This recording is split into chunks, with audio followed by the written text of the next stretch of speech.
And very warm welcome my viewers. आज हम देखेंगे यहाँ पर हिस्ट्री घटना चक्र से। ऑल्दो ये 2023 का है बट इसके कंटेंट बहुत अच्छे हैं। मेंस एग्जामिनेशन के लिए पेपर GS1 का है और इसमें आपको हिस्ट्री के क्वेश्चंस हम यहाँ पे देखेंगे और ये BPSC मेंस परीक्षा के लिए है और इसका कंटेंट काफ़ी प्यारा है क्योंकि ये 100 मार्क्स के जो 100 वर्ड्स के जो क्वेश्चन है 100 वर्ड्स के उसको डिफ़ाइन करने के लिए यानी कि उस क्वेश्चन को एलेबोरेट करने के लिए काफ़ी अच्छे से इसकी डिज़ाइनिंग की गई है यानी फॉर्मेट बनाई गई है और उस फॉर्मेट को हम देखते हैं। तो आइए हम आगे देखते हैं। इसमें जो फॉर्मेट दिए गए हैं कला एवं संस्कृति पर दिया गया है, जिसमें पहला हमारा है कला एवं संस्कृति पर मौर्य कला के बारे में। काफ़ी प्यारा फॉर्मेट दिखा मुझे ये, तो मुझे लगा इसे एक बार पढ़ना चाहिए और दिमाग में रखना चाहिए ताकि आप अच्छे से एग्ज़ाम में 100 वर्ड्स वाले क्वेश्चन को लिख सकें, बहुत कम शब्दों में ज़्यादा एक्सप्रेस कर सकें। तो हम यहाँ पढ़ेंगे मौर्य कला के बारे में। बिहार के इतिहास में कला का स्पष्ट प्रमाण मौर्य काल में देखने को मिलता है। बिहार के इतिहास में कला का स्पष्ट प्रमाण मौर्य काल में देखने को मिलता है। मौर्य काल से भी पूर्व भी विभिन्न प्रकार की कला का प्रचलन था। मौर्यकालीन कला से पूर्व कलाकृतियों में मुख्य रूप से प्रस्तर, कास्ट और मिट्टी तथा घास फूस का प्रयोग होता था। मौर्यकालीन शासक कला प्रेमी थे, जिनके शासनकाल में कला के क्षेत्र में चातुर्दिक प्रसार देखने को मिलता है। मौर्यकालीन कला को दो वर्गों में बांटा जाता है। बेसिकली मौर्य कला को दो पार्ट में सेम इसी तरह से फॉर्मेट बनाना है आपको, राजकीय कला एवं लोक कला।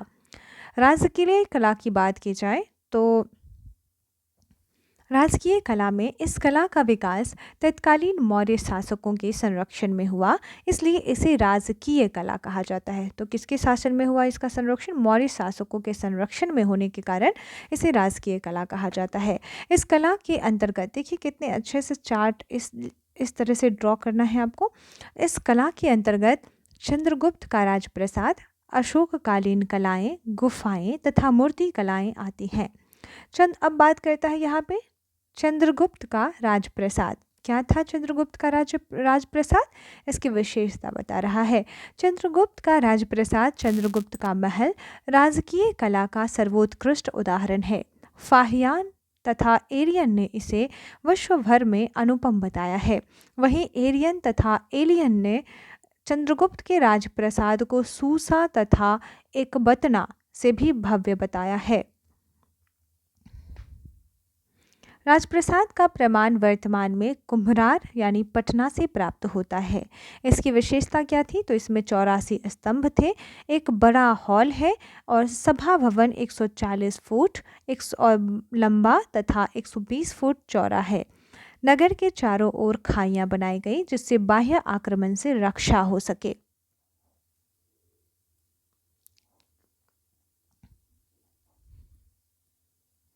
अशोककालीन कला, तो हमने देखा चंद्रगुप्त का राजप्रसाद, जिसमें हमने क्या क्या देखा? तो हमने देखा कि यहाँ पे चंद्रगुप्त मौर्य का राजप्रसाद था और हम 4 पार्ट में बांट रहे थे इस कला को, अशोककालीन कला, गुफा और मूर्ति कला। तो हमने पहला इसमें पॉइंट देखा चंद्रगुप्त का राजप्रसाद, जिसमें हमने देखा कि राजकीय कला का उदाहरण था और फाहियान और एरियन इसको क्या बताया था? विश्व भर में सबसे अनुपम बताया था। और सूसा और एक बतना किसने कहा था? एरियन और एलियन ने कहा था, उससे भी भव्य बताया था। ये वर्तमान में पटना कुम्भरार में है। 84 स्तंभ है, एक बड़ा सा हॉल है, 140 फुट लंबा, 120 फुट चौड़ा है। चारों ओर खाइयां बनाई गई हैं ताकि बाह्य आक्रमण से सुरक्षा की जा सके। अब उसमें हम दूसरा पॉइंट एलेबोरेट कर रहे हैं यहाँ पे, जिसमें दूसरा पॉइंट था, पहला हमने देख लिया चंद्रगुप्त का राजप्रसाद और दूसरा पॉइंट हम यहाँ पे क्या देख रहे थे? अशोककालीन कला। यहाँ पे है सेकेंड पॉइंट अशोककालीन कला। तो इसे अब हम देखते हैं। अशोककालीन कला का अशोक पहला शासक था जिसने अपनी बातों को जनता तक पहुंचाने के लिए स्तंभ तथा शिलालेख का सहारा लिया। यानी जनता तक अपनी बातों को रखने के लिए स्तंभ और शिलालेख का सहारा लिया। अशोककालीन कला को 4 वर्गों में बांटा जाता है। अशोक की जो कला थी उसको 4 भाग में बांटा गया है, जिसमें पहला है स्तूप, दूसरा है स्तंभ, तीसरा है पाषाण वेदिका, चौथा है गुहा विहार। ठीक है, तो कौन कौन से हैं? स्तूप, स्तंभ, पाषाण वेदिका और गुहा विहार। हम पहली विशेषता देख रहे हैं यहाँ पे, जिसमें हम पहला विशेषता क्या है? स्तूप के बारे में। स्तूप से तात्पर्य थूप, थूहा या ढेर होता है। यह स्तूप समाधि का प्रतीक होता है। स्तूप मुख्य रूप से बौद्ध तथा जैन धर्म से संबंधित होते हैं। स्तूप का मूल भाग अंड कहलाता है। तो स्तूप किससे? बौद्ध या जैन धर्म से संबंधित था। मुख्य भाग अंड कहलाता है, जो अर्धगोलाकार होता है। अंड के ऊपर हर्मिका बनी होती है, हर्मिका के ऊपर शत्रावलियां बनी होती हैं। स्तूप के चारों ओर घेरा होता है, जिसे प्रदक्षिणा पथ कहा जाता है। स्तूप के चारों दिशाओं में प्रवेश द्वार होते हैं, जिसे तोरण द्वार कहा जाता है। वेदिका एवं तोरण द्वार पर अनेक घटनाओं के शिल्प बने होते हैं, जिसे बुद्ध की समाधि की घटना, उपदेश आदि की घटनाएं उसमें शामिल होती हैं। तो यहाँ पे स्तूप का चित्र दिया गया, चित्रण किया गया है, जिसमें आप देख सकते हैं ये जो एरिया है ये है प्रदक्षिणा पथ। यहाँ पे परिक्रमा किया जाता है और बेसिकली आप देखेंगे इस तरीके की संरचना होती है। ये तोरण द्वार हो जाता है और ये जो अंडाकार जो है वो शतरक की तरह होता है, अंडाकार, अर्धगोलाकार भी कहते हैं इसे। और ये हो गई हमारी हर्मिका और ये हो गया हमारा शत्रावलियाँ। ठीक है, इस प्रकार से स्तूप का निर्माण किया जाता है। आप अच्छे से इसको देख लें और इसी प्रकार ड्रॉ करना है आपको, और अच्छे तरीके से भी ड्रॉ कर सकते हैं आप इसकी पिक्चर लेकर। ओके, नेक्स्ट है स्तूपों के प्रकार को अब देखते हैं। हमने स्तूप की संरचना देखी, अब प्रकार देखते हैं। प्रकार में बोल रहा है स्तूप के प्रकार कौन से हैं? एक है शारीरिक प्रकार, जिसमें संत के शारीरिक अवशेषों पर बना हुआ हो जो स्तूप हो उसे क्या कहते हैं? शारीरिक स्तूप। पूजार्थक स्तूप, जो पूजा के उद्देश्य से बनाया गया हो। परिभोगिक स्तूप, जो संतों द्वारा उपयोग की गई वस्तुओं पर बनाया गया हो, यानी संतों ने जो वस्तुएं उपयोग किया है अब उसके जो है जीवाश्म रह गए हैं, या फिर कह सकते हैं उनके जो पुरातात्विक साक्ष्य जो होते हैं वो उनके ऊपर जो बनाए गए हैं, अवशेषों के ऊपर जो बनाए गए हैं, वही जो अवशेष होते हैं वो परिभोगिक स्तूप कहलाते हैं। नेक्स्ट है उद्देश्य स्तूप, जिसमें जैसे धर्म के प्रचार प्रसार के उद्देश्य के लिए बनाया गया हो।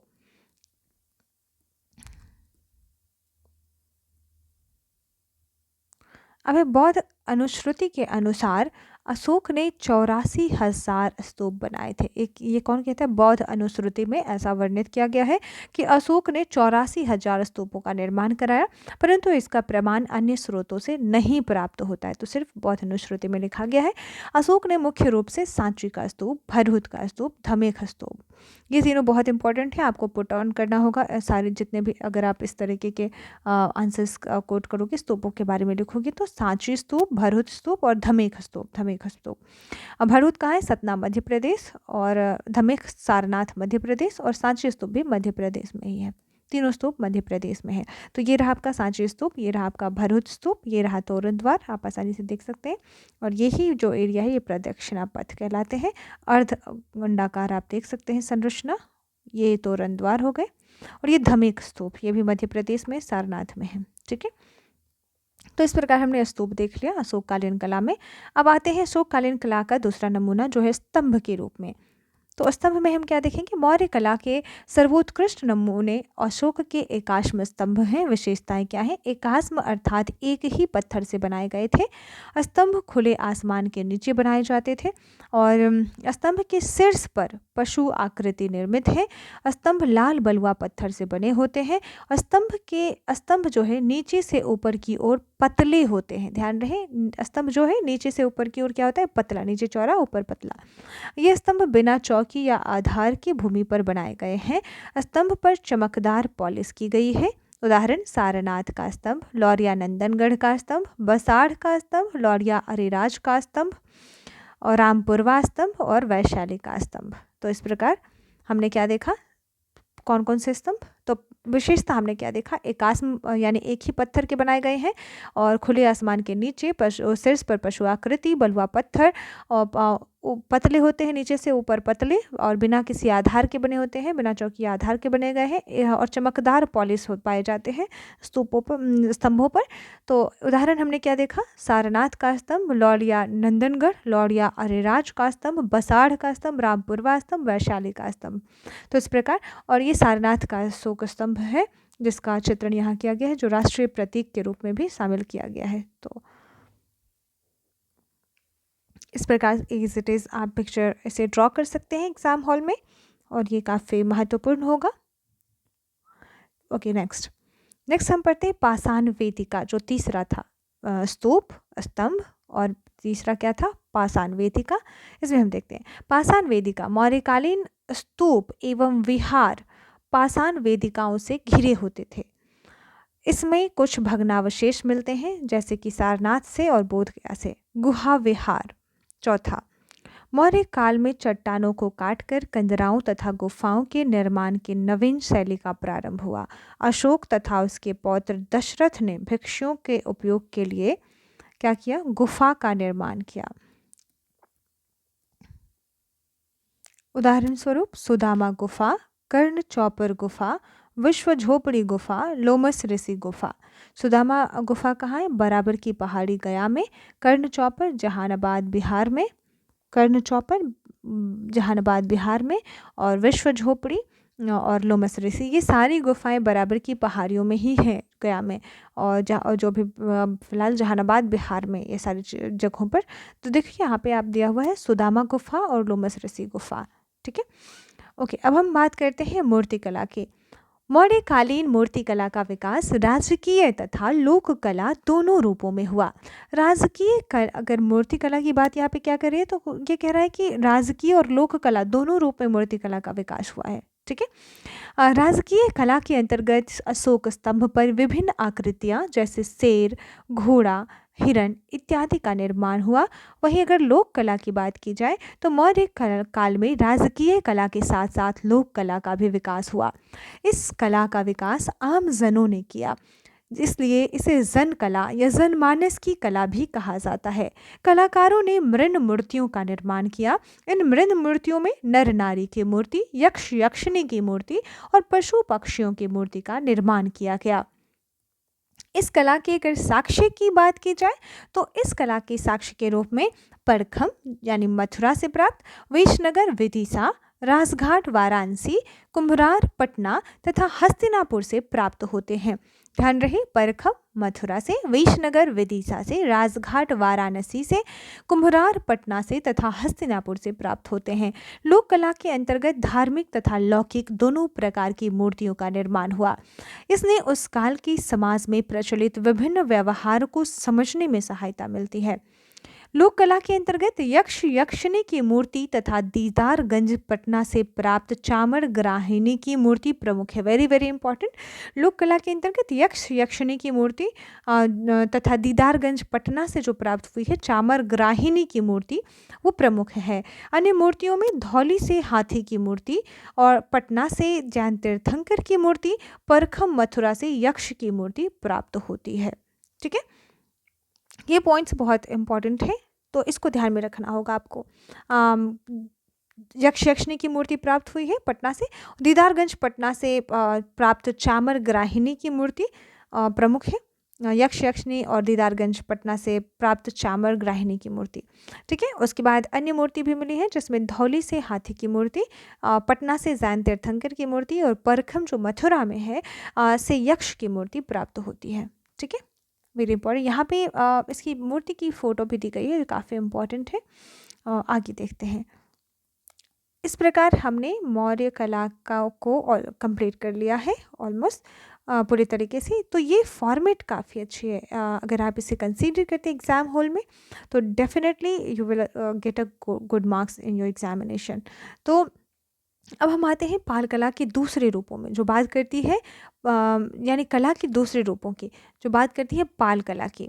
तो पाल कला क्या है? कला मानव रचनात्मक कल्पनाओं की अभिव्यक्ति है। हम पढ़ेंगे पाल कला। कला मानव की रचनात्मक कल्पना जो होती है उन्हीं की अभिव्यक्ति है। पाल कला उस अभिव्यक्ति का उदाहरण है।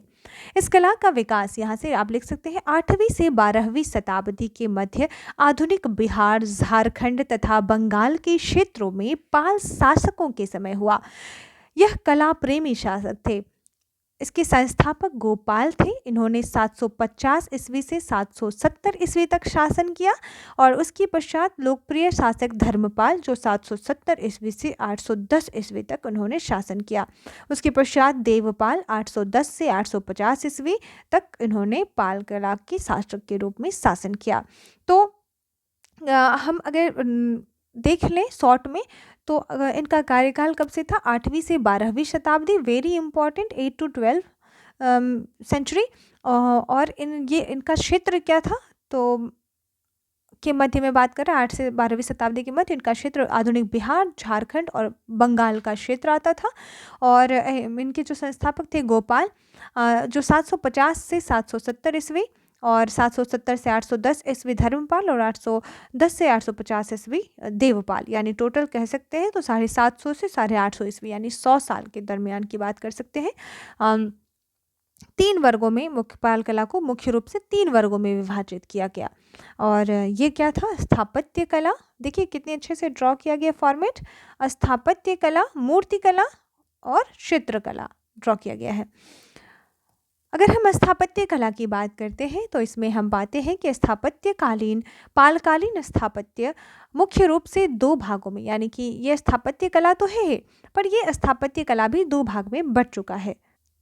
इसमें पहला है बौद्ध स्थापत्य और दूसरा जो है वो है हिंदू स्थापत्य। तो इसे भी आप 2 पार्ट में बांट सकते हैं। तो बौद्ध स्थापत्य जो अधिकांशतः स्थापत्य का निर्माण कच्ची पक्की ईंटों से किया जा गया है। ये वेरी इंपॉर्टेंट है, कच्ची पक्की ईंटों से किया गया है। कहीं कहीं पत्थरों का प्रयोग भी हुआ है। ये स्थापत्य मुख्य रूप से बौद्ध धर्म से प्रभावित थे। तो बौद्ध स्थापत्य की अगर बात करें हम, तो इसमें हम देखते हैं यह स्थापत्य कला मुख्य रूप से महात्मा बुद्ध, उनके जीवन और बौद्ध धर्म से विकसित हुई थी। तो इसमें क्या थे? महात्मा बुद्ध और उनका जो जीवन था और बौद्ध धर्म जो था उससे विकसित हुआ था। ये 3 वर्गों में विभाजित हैं। पहला है महाविहार, दूसरा है स्तूप और तीसरा है चैत्य विहार के रूप में। तो पहला महाविहार, स्तूप और चैत्य के रूप में। महाविहार को अगर हम देखें, पहला सेक्शन जो है हमारा महाविहार की बात करता है। तो महाविहार क्या है? यह वह स्थान है जिसका उपयोग मुख्य रूप से शिक्षण तथा बौद्ध भिक्षुओं के निवास के लिए किया जाता है। कुछ प्रमुख महाविहार इस प्रकार हैं, जैसे विक्रमशिला महाविहार, उदंतपुरी महाविहार और सोमपुरी महाविहार। तो विक्रमशिला, उदंतपुरी और सोमपुरी महाविहार की बात करता है। विक्रमशिला महाविहार की बात करें तो यह महाविहार भागलपुर के अंतिचक में है।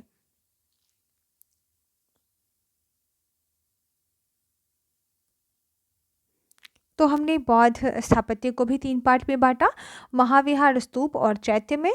तो हमने पहला क्या देखा? महाविहार को देखा। तो महाविहार के बारे में हमने क्या किया? कहा कि वो उसका उपयोग मुख्य रूप से किसमें? शिक्षण तथा बौद्ध भिक्षुओं के निवास के रूप में किया जाता था, जिसमें विक्रमशिला, उदंतपुरी और सोमपुरी महाविहार प्रमुख हैं। तो हम पहला देखते हैं इसमें, जो हम यहाँ पे एलिब्रेट किया गया है। पहला जो है विक्रमशिला महाविहार, यह कहाँ है? भागलपुर में, भागलपुर के अंतिचक में है विक्रमशिला महाविहार।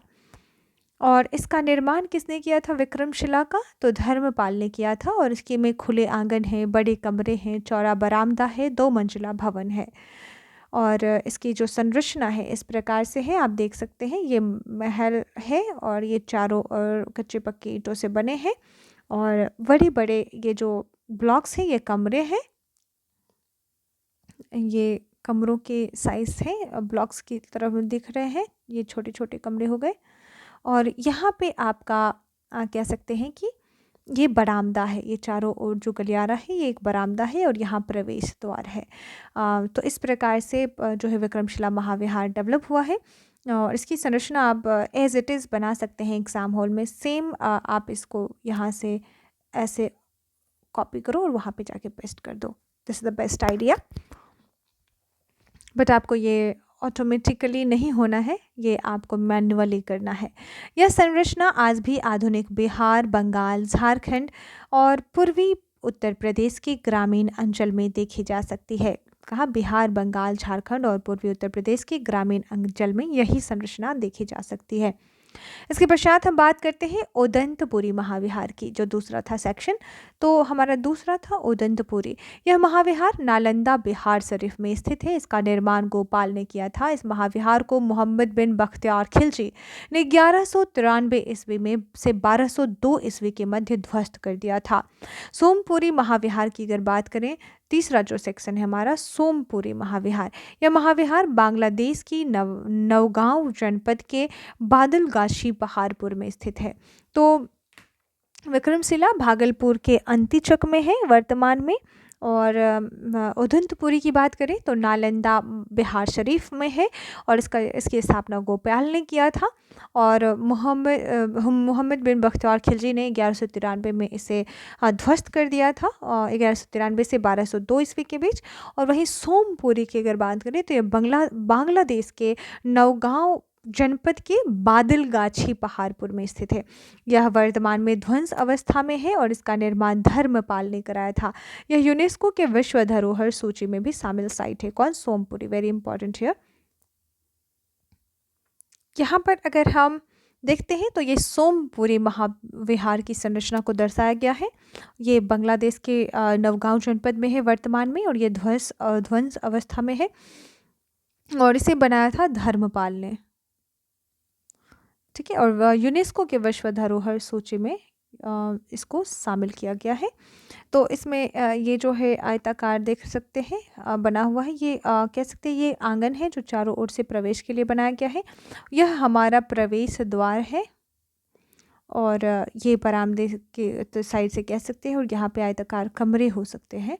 इस प्रकार से ये डेवलप किया गया है सोमपुरी महाविहार। अब हम आते हैं तीसरी संरचना जो स्तूप की बात करता है।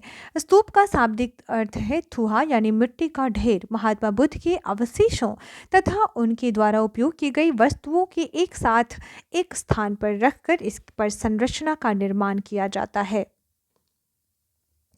स्तूपों का निर्माण कच्ची तथा पक्की ईंटों और मिट्टी से किया जाता था। उदाहरण गया का स्तूप। हमने स्तूप में और कहा देखा था, धमेक स्तूप देखा था। हालांकि ये अगर पालकालीन स्तूप की बात कर रहा है तो ये केवल गया का स्तूप। जबकि अशोक ने कौन कौन सा स्तूप बनाया था, तो सांची का स्तूप, भरहुत का स्तूप और धमेक स्तूप, तीनों मध्य प्रदेश में थे।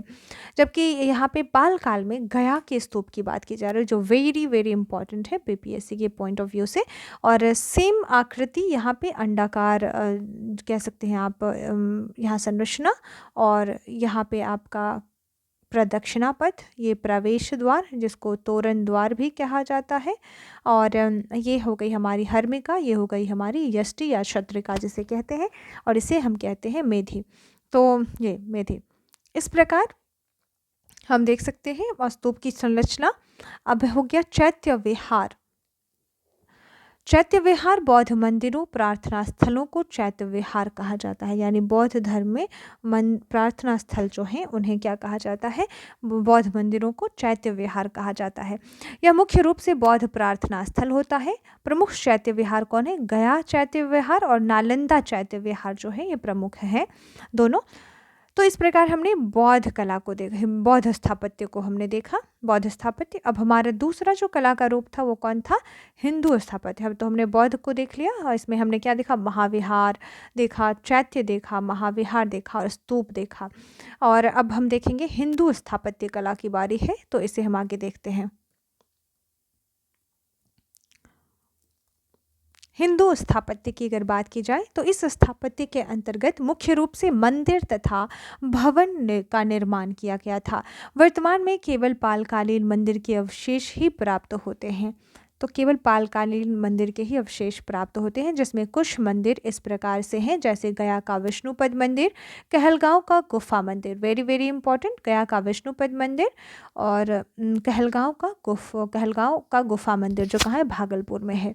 और विष्णुपद मंदिर गया में है और ये भागलपुर में।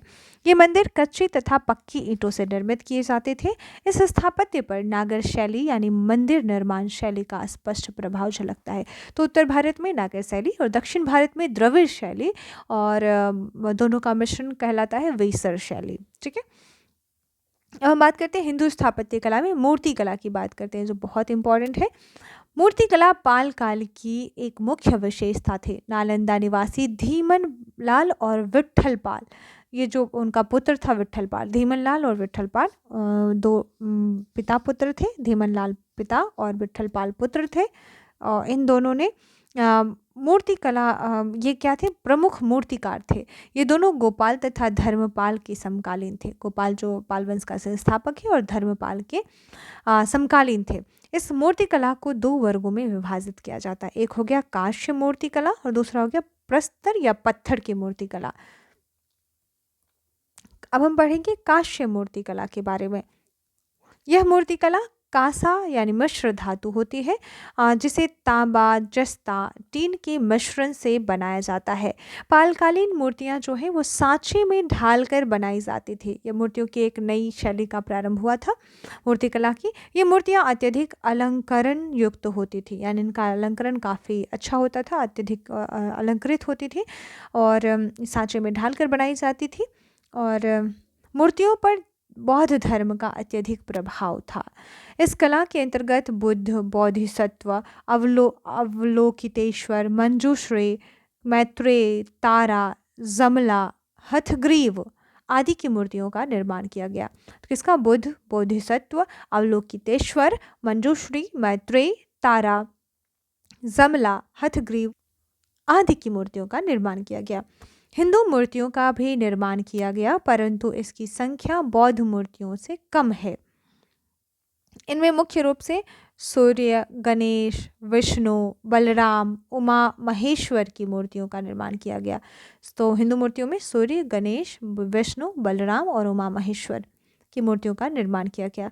अब अगर हम बात यहाँ पे यह देखें तो ये मूर्तियाँ कहाँ कहाँ से प्राप्त हुई हैं, तो ये मूर्तियाँ हमें कुकरीहार गया, फतेहपुर, अंतिचक विक्रमशिला भागलपुर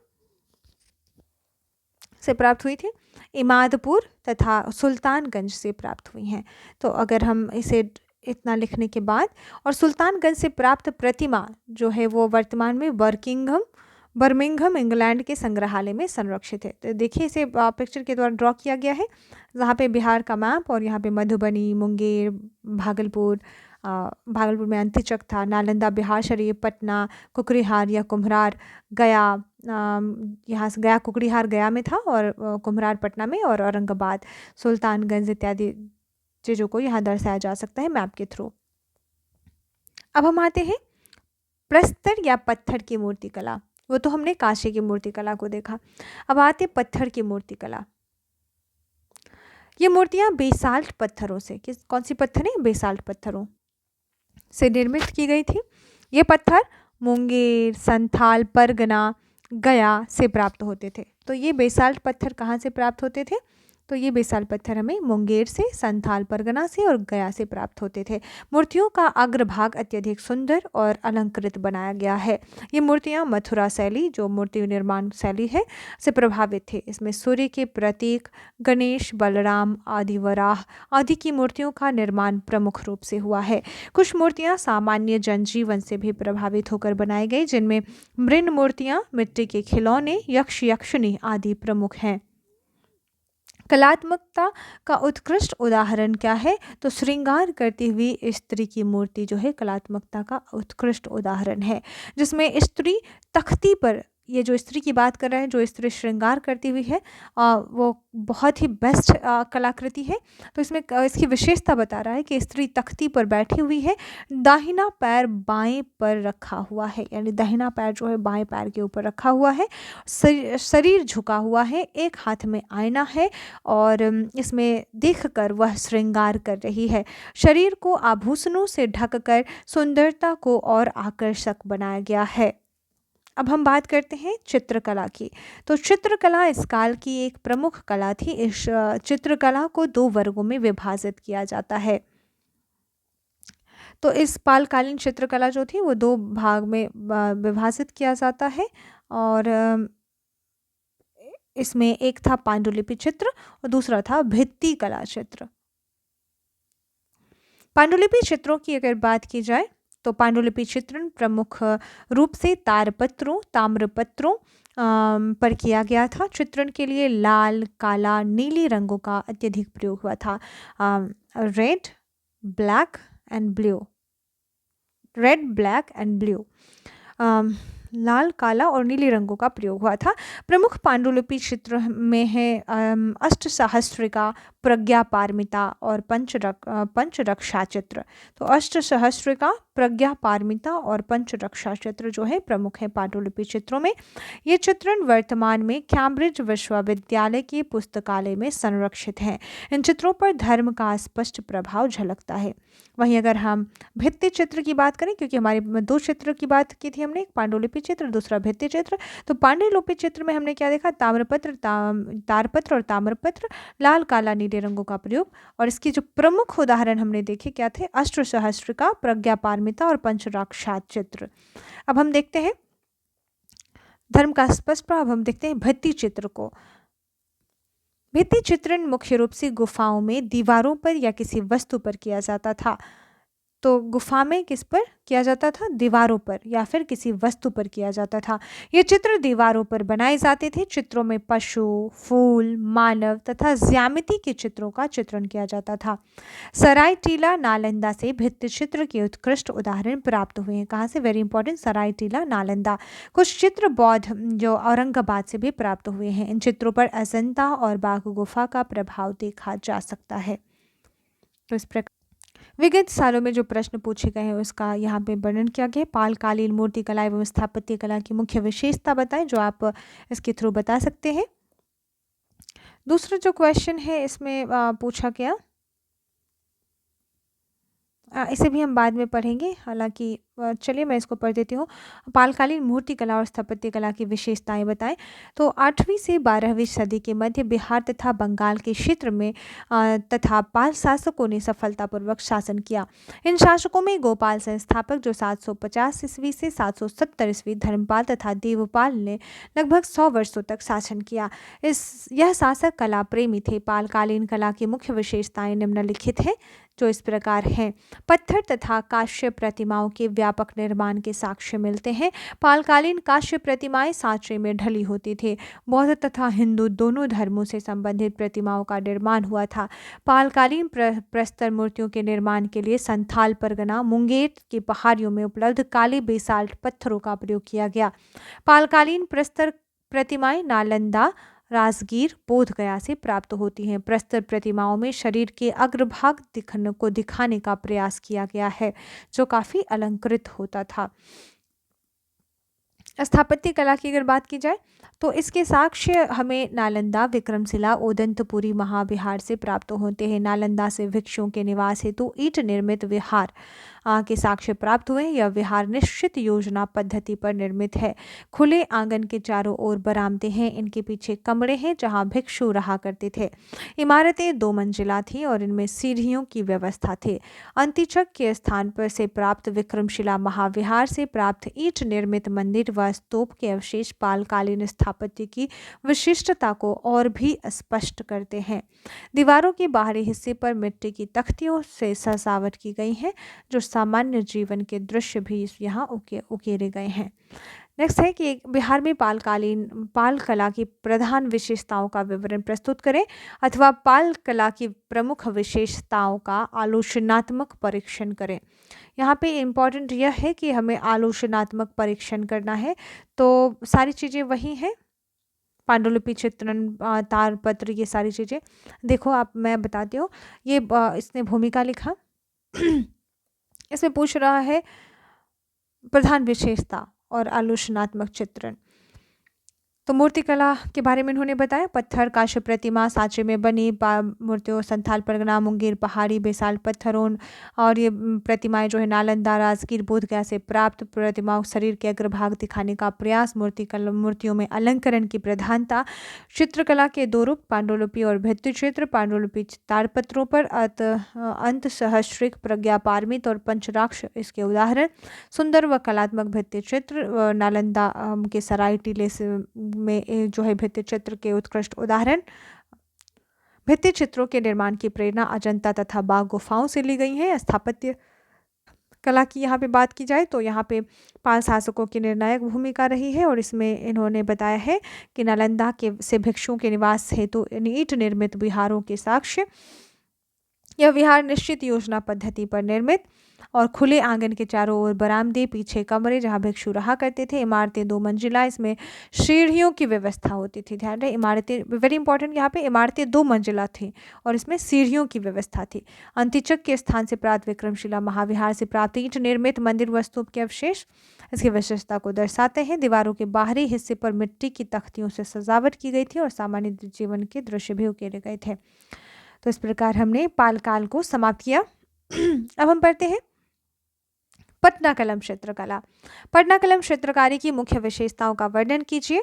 तो यहाँ पे हम देखेंगे पटना कलम चित्रकारी आंचलिकता से प्रभावित एक चित्रकला है जिसका विकास 18वीं शताब्दी ईस्वी में मुगल सत्ता के पतन के बाद पटना तथा उसके आसपास के क्षेत्रों में हुआ। पटना कलम शैली की विशेषताओं की बात की जाए तो पटना कलम शैली जो है लघु चित्रों की श्रेणी में आता है, जिसमें अधिकतम चित्र जो है कागज़ पर बनाए गए हैं। कहीं कहीं ये चित्र हाथी दांत या अन्य वस्तुओं पर भी बनाया गया है। इस कला के अंतर्गत सामान्य जीवन का चित्रांकन किया गया है। चित्रों में श्रमिक वर्ग, दस्तकारी वर्ग, बाजार के दृश्यों आदि का चित्रांकन मिलता है। इस चित्रकला शैली में पृष्ठभूमि तथा लैंडस्केप का कम प्रयोग किया गया है और दैनिक जीवन पर चित्रकारी इस शैली की विशेष विशेषता है। इन चित्रों में ऊंची नाक, भारी भौवें वेरी इंपॉर्टेंट, यहाँ ध्यान रखना है। ऊंची नाक, भारी भौवें, पतले चेहरे, गहरी आँखें, घनी मूछें स्पष्ट रूप से बनाई गई हैं जो वास्तविकता के काफ़ी करीब है। तो ऊंची नाकें, भारी भौवें, पतले चेहरे, गहरी आंखें, घनी मूछें। इस शैली में प्राकृतिक रूपों से प्राप्त रंगों का ही प्रयोग किया गया है। इसमें गहरे भूरे, गहरे लाल, हल्का पीला और गहरे नीले रंगों का प्रयोग किया गया। ये कलर कहते हैं कि प्राकृतिक तत्वों से बनाए जाते थे। और इस शैली में विषय वस्तु को पेंसिल से खाका बनाकर रंग भरने के स्थान पर ब्रश से ही तस्वीर बनाने एवं रंगने का कार्य हुआ। कि मतलब पेंसिल से बना के उसके बाद वो करने की चीज़ें नहीं, सीधे डायरेक्ट ब्रश से बनाने। और ये ब्रश जो है गिलहरी के छोटे बालों, जो गिलहरी के जो बाल होते थे, जो पतले पतले छोटे छोटे, उनसे तैयार किए जाते थे। और पटना कलम चित्रकला की भव्यता के विपरीत सजीवता पर बल दिया। इसमें भव्यता नहीं बल्कि सजीवता, चित्र कितना जीवंत है। इस कला पर ब्रिटिश कंपनी का भी प्रभाव पड़ा, इसलिए इसे कंपनी शैली भी कहते हैं। और इसके प्रमुख चित्रकारों की अगर बात करें तो सेवक राम, हुलास लाल, जयराम दास, शिवदयाल लाल गुरु और ईश्वरी प्रसाद आदि प्रमुख चित्रकार थे। तो सेवक राम, हुलास लाल, जयराम दास, शिवदयाल लाल गुरु, ईश्वरी प्रसाद इत्यादि प्रमुख चित्रकार थे। इस चित्रकला की शैली के चित्रों में चिड़ियों का चित्रण विशेष रूप से महत्वपूर्ण है और इन चित्रों को देखने से प्रतीत होता है कि चित्रकारों को पक्षियों के शरीर विज्ञान में गहरी समझ थी। उपरोक्त विशेषताएं होने के बाद भी इस चित्रकला शैली में कुछ कमियां भी थीं। यहाँ ध्यान देने योग्य है, कमियां भी थी। जैसे इन पर मुगल कला का प्रभाव, कंपनी शासन का प्रभाव और मौलिकता का अभाव था। यानी कि ये कभी मुगल कला से प्रभावित थे, कभी कंपनी शासन से प्रभावित थे, यानी मौलिकता का अभाव था। इसके बाद भी ये कला अपने ही समय काल में चित्रकला की विशेष कला थी जिसका प्रभाव आगे भारतीय चित्रकला शैली पर भी पड़ा। इस शैली ने भारतीय चित्रकला शैली को विभूषित करने का भी कार्य किया। तो इस प्रकार हमने पटना कलम शैली को पढ़ा।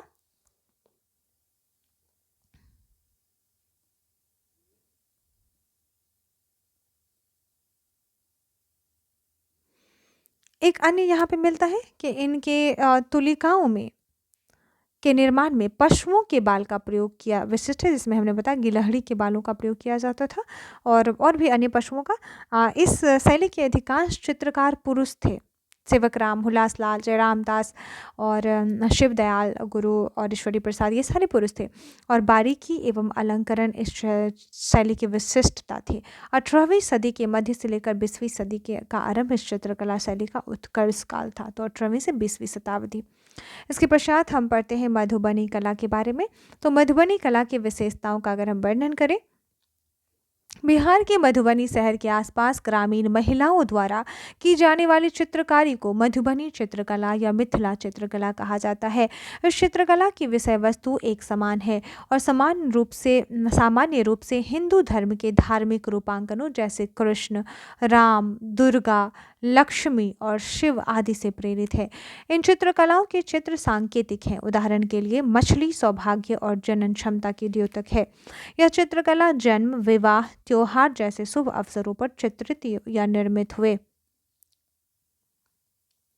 इस चित्रकला में किसी भी प्रकार के अंतराल को पूरा करने के लिए पुष्पों, वृक्षों, जंतुओं इत्यादि का प्रयोग किया जाता है। पारंपरिक रूप से इस चित्रकला को गाय के गोबर और मिट्टी के से लेप कर निर्मित आधार पर चावल की लेई और वनस्पतियों के रंगों से निर्मित किया जाता था। समय के साथ यह आधार परिवर्तित होकर हस्त निर्मित कागज, वस्त्र और कैनवास हो गया। तो वेरी इंपॉर्टेंट यहाँ कि पारंपरिक रूप से ये चित्रकला गाय के गोबर और मिट्टी से लेप कर निर्मित जो आधार तैयार होता था उस पर चावल की लेई और वनस्पतियों के रंगों से निर्मित किया जाता था।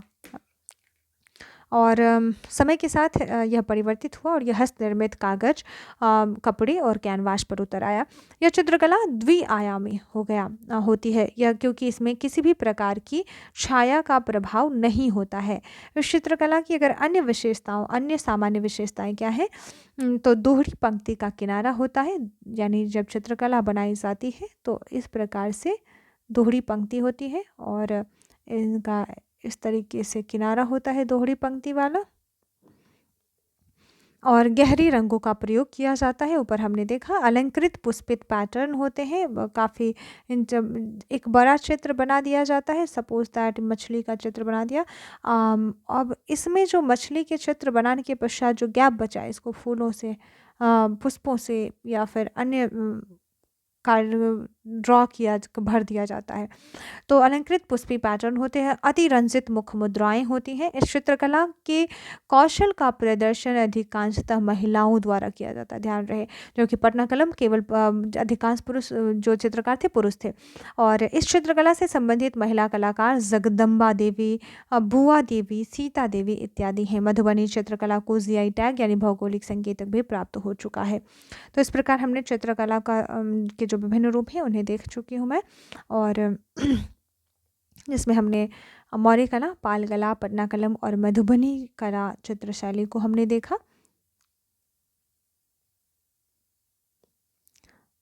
जिसमें एक यहाँ पे रह जाता है, जो आप शुरू करना चाहे पटना कलम का तो आप ये देख सकते हैं कि मुगल साम्राज्य के पतनोपरांत शाही दरबार के कलाकारों का प्रश्रय समाप्त होने के कारण इनका पलायन देश के अन्य क्षेत्रों में हुआ। इससे उत्तर मुगल काल में चित्रकला की क्षेत्रीय शैली का विकास आरंभ हुआ। इसी क्रम में पटना कलम या पटना शैली का विकास हुआ। यह चित्रकला शैली की निम्न विशेषता है। इस शैली का विकास मुगल शाही शैली और तदयुगीन ब्रिटिश शैली के मिश्रण से हुआ। इसे इंडो ब्रिटिश शैली के नाम से भी जाना जाता है। इसके चित्र लघु चित्रों की श्रेणी में आते हैं। कागज और कहीं कहीं हाथी दांत पर भी चित्रित किए गए हैं। तो इस प्रकार और इसकी अन्य जो विशेषताएं आप इसे बता देंगे। तो इस प्रकार हमने चित्रकला का जो है देख लिया। अब हम नेक्स्ट वीडियो जब बनाएंगे तो उसमें हम पढ़ेंगे जनजातीय विद्रोहों के बारे में, जिसमें जो विभिन्न जनजातीय विद्रोह हुए हैं उनके बारे में हम देखेंगे यहाँ पे। तब तक के लिए धन्यवाद। Stay happy, stay blessed and stay connected. Thank you very much and all the best for the 71st BPSC mains. Thank you.